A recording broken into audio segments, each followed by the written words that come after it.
before we leave this figure, let's think about some real parameters, reminding you that this plot here is showing us the degree of saturation, right? The extent of binding of a protein and its ligand, and the 50%, or the KD, the concentration of ligand at which we're 50% bound. For myoglobin, that KD is something like 2.8 torr in terms of the concentration of oxygen, or the partial pressure of oxygen.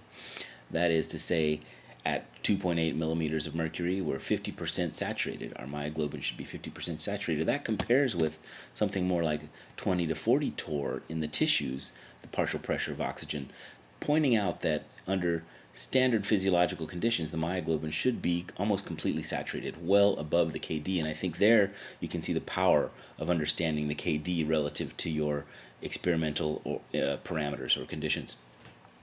To put that in perspective, let's look at these numbers that I kind of kludged together for you here. Just thinking about oxygen dissolving in solution, not binding to myoglobin, but dissolving in solution.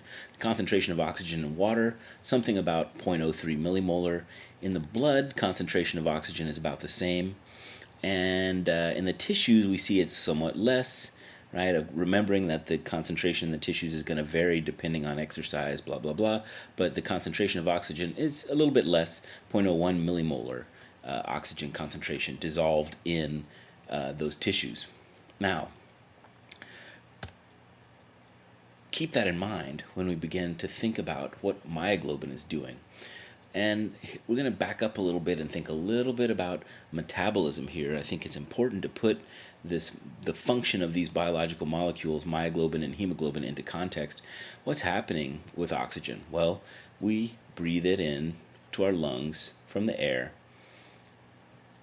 The oxygen goes into our blood via hemoglobin and travels throughout our body through capillaries, finally finding its way into muscle tissue, where it has to leave the hemoglobin now and enter the myoglobin. So there's a couple of things happening there, right? There's oxygen going into the solution and going from the solution into the hemoglobin, which we'll discuss in detail in the next series of lectures. And then the hemoglobin's got to give it up, and it's got to diffuse into a cell.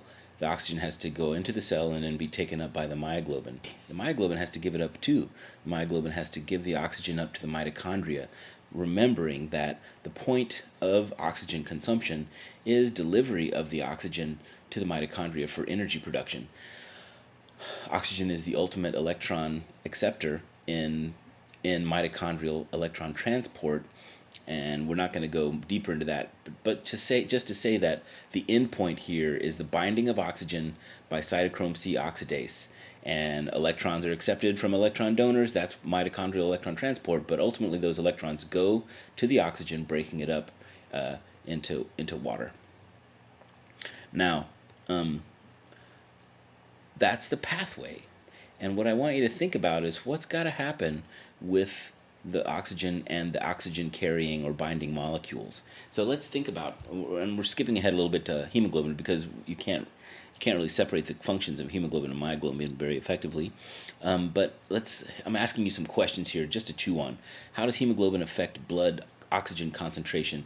Remembering that I told you that the concentration of oxygen dissolved in the solution is something like 0.01 millimolar.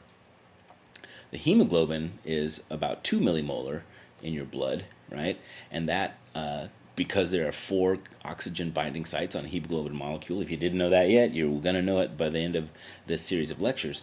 But that says that the concentration of oxygen, due to hemoglobin binding it up, is 8 millimolar. Okay, remembering that's like a factor of 100 higher in concentration than that which would be in the solution itself. So I want to make that clear to you. There's a point of hemoglobin in the blood, and that is to maximize the amount of oxygen that we can carry to the tissues, well in excess of that which we could dissolve in the solution itself.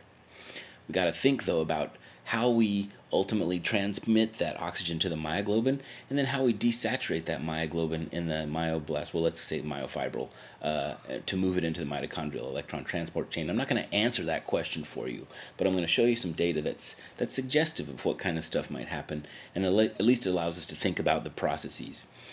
The only thing I will say is that consumption of ATP during exercise, right? That's the point of mitochondrial electron transport is to replenish our ATP. So you can imagine that if this is the rate we're consuming ATP, 3 millimolar per second, remembering what our oxygen concentration is, what we're how we're going to replenish that ATP is the point of the electron transport chain.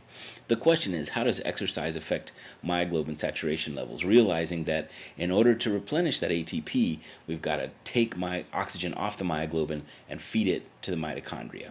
So that's the story that I want us to think about. And I have a couple of fairly complicated slides that are going to describe some of the experiments that folks are doing to try to understand this myoglobin saturation and desaturation during exercise.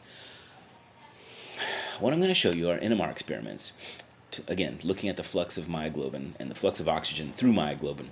And the story begins with the fact that histidine can exist in a bunch of tautomeric states. Here's our molecule of histidine. Here's our side chain of histidine. We know that it's protonated. Okay, well, this is a detail that we never delved too deeply into, did we? When we were beginning to talk about amino acid structure and protein structures. But we can protonate that guy at the delta nitrogen or the epsilon nitrogen. And in fact, we would see both. In free histidine, we do see both. But in free histidine we predominantly protonate at the epsilon position. Well, okay, fine. Free histidine, again, what happens in a real protein differs from what we might expect to observe in solution for a free amino acid. And in fact, in myoglobin, we see exclusively and here we're talking specifically about the proximal histidine, right? Exclusively the protonation of the delta nitrogen. Okay, so we should be seeing, we haven't drawn it here, but this delta nitrogen, we should have a proton dangling off of the end there. And isn't that interesting? Now, I can also say there's more structural details, right? That proton is actually hydrogen bonded to a serine elsewhere in the protein, but that's, the story gets as complicated as you want it to be. The detail for us in terms of interesting NMR experiments is the fact that this iron atom, this iron ion, is about 5 angstroms away from that delta proton, easily within range to have an effect, for example, on NMR chemical shifts. And in fact, the experimental handle, right, the metric of oxygen binding that we have to think about in this experiment is the fact that the delta proton spectrum depends on whether or not oxygen is bound at the iron atom. So iron 3, right, we're in the iron 3 state when oxygen is bound. When oxygen is unbound, right, when we give that oxygen up to the mitochondrial electron transport chain, we go to the deoxy state, that's iron 2, so there's an oxidation state change, and we go into that deoxy state as a paramagnetic state that dramatically affects the proton chemical shift of that delta nitrogen. So again, if it's not clear to you, what we're looking for here is a change in the chemical shift of this proton that reports on whether oxygen is bound at the nitrogen. This is a rat experiment, right? So what I want you to imagine is you've got a big NMR instrument with a big bore. We're not dropping little tubes into the instrument anymore. We have a little, I want you to imagine a little rat running around in a ball inside of the detector of the NMR, and we're measuring its myoglobin spectra. That's in fact what's happening in this case. These are one-dimensional proton spectra as a function of exercise time. Each of these spectra represent a 20-second integration, so we've got to measure the data for 20 seconds before we can get decent spectra. But what we see is after we're resting here, right, and our myoglobin is completely oxygenated, so we are not in the iron 2 state, we're not in the paramagnetic state, and so we see no proton spectrum down at this chemical shift. And after we begin exercising, immediately, boom, we see this peak appear. So that's the chemical shift that I'm talking about when we switch to the iron 2 state. myoglobin becomes deoxygenated, and we see this peak grow in very, very quickly. 20 seconds, 40 seconds, 60 seconds, over several minutes of worth of exercise time for this poor little rat. And what we see, and we're not quantifying these peaks, and at least I'm not showing you that. You feel free to go look at Chung et al. From 2005. What you'll see is that the myoglobin saturation drops to 50%. 50% of saturation. Backing up again, let's look at our cartoon. We should be totally saturated in the tissues, but under some conditions, strenuous exercise, we see that we desaturate. No particular surprise there, right? We know that we're trying to, that myoglobin, its job isn't to hold on to oxygen forever. Its job is to pass along the oxygen to the mitochondrial electron transport chain. So that's just an interesting factoid, I guess, and it points to the fact that we can measure this flux of oxygen through metabolic pathways through quite elegant NMR experiments. And I want to show you one more. Yeah, there's the chemical shift for that proton. This,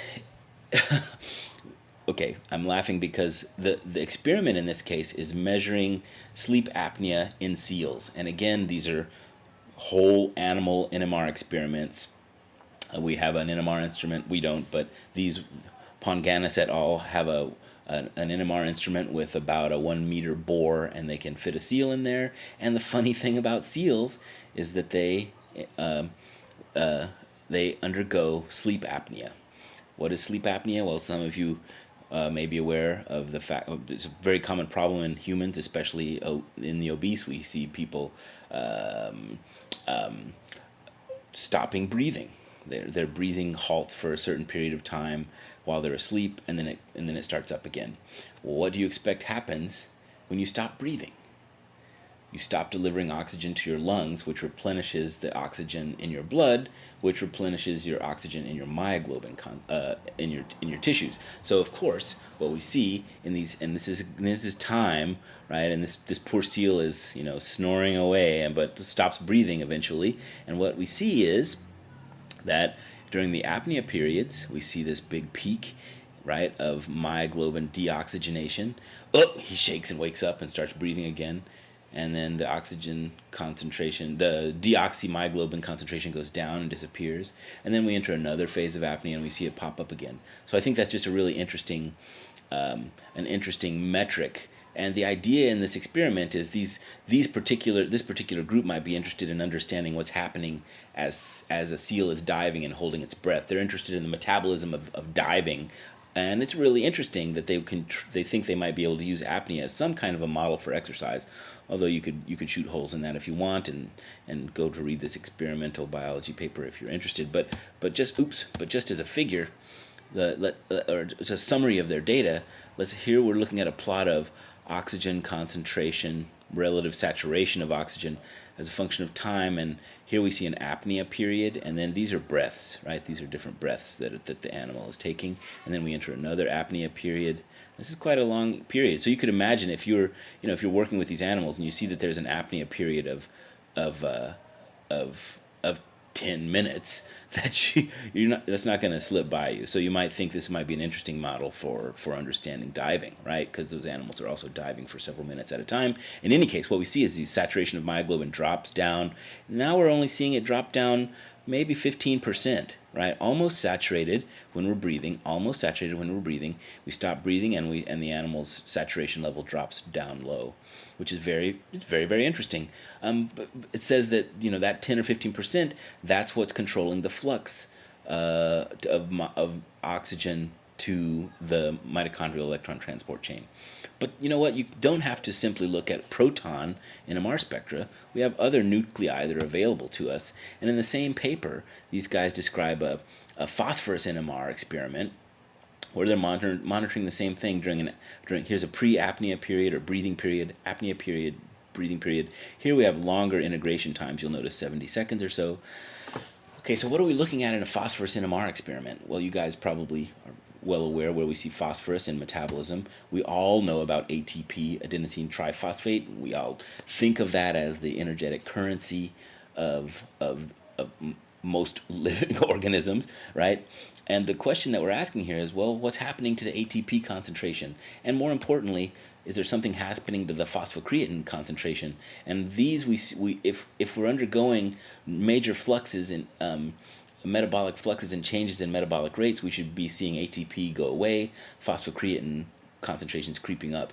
And the bottom line is that even though they're seeing this up and down in terms of oxygen concentration in myoglobin and a drastic drop in oxygen, well, 15%, a drop in oxygen concentration on the myoglobin, we don't see any real changes in the metabolic processes, right? Electron transport is not affected. The relative concentrations of ATP and phosphocreatine are not changing. So I don't want to present that as being too confusing, but just to say that that there's a dynamic process at work here between balancing oxygen concentration in the blood and then in the tissues and then in the mitochondria itself. So yes, we can watch the myoglobin concentration, the oxymyoglobin concentration bounce up and down as oxygen is available from the blood, but that doesn't necessarily translate to large-scale radical changes in metabolism, which we would hope would be the case, right? We want to be able to exercise, and during exercise, we want to be able to maintain a more or less constant metabolic rate, or else we'd fall over and die when we exercise. So that's not an acceptable outcome. The point being, however, that we have these spectroscopic tools that we can use to monitor changes in oxygen concentration in myoglobin. So I hope that was valuable to you. What I want to return to now is a discussion of myoglobin structure. And we'll move from myoglobin structure into a discussion of hemoglobin structure. So we like models. Let's look now at hemoglobin, starting with the fact, as we've already discussed in our evolution discussions or talks, that the two have remarkably similar tertiary structures. So what I'm overlaying here, and I believe what I have done is overlay alpha and beta hemoglobin on the left. So obviously alpha and beta hemoglobin are very similar to one another. And then I've overlaid myoglobin and alpha and beta hemoglobin on the same structure, and you see again that they're virtually identical in terms of not only their secondary structural organization, but the relative placement of the heme. Remarkably similar tertiary structures. No surprise there, since they're relatively well-conserved molecules. Even though they are well-conserved, and we can look for that conservation in terms of placing the iron and oxygen binding determinants. Even though they're well-conserved, we can still look at the differences and make some and establish a relative hierarchy, if you will, of evolution, right? So that is to say, the hemoglobins emerge later from simpler systems, and that makes perfect sense. Myoglobin, the simple oxygen binding or oxygen storage system, giving rise to something that's much more complicated, that is hemoglobin. Okay. That hemoglobin, tetrameric molecule, so 2 beta subunits, there I have them in sort of this magenta, 2 alpha subunits sort of in this bluish gray. We consider hemoglobin to be a tetramer, but we also consider it to be a dimer of dimers. So we've got an alpha 1 beta 1 dimer and an alpha 2 beta 2 dimer. You got 4 monomers here, each with their heme. You can see the hemes here, 1, 2, 3, 4 hemes. This serves as a mammalian oxygen transport system. Obviously a much more complicated system than the monomeric myoglobin. What's the point of such a complicated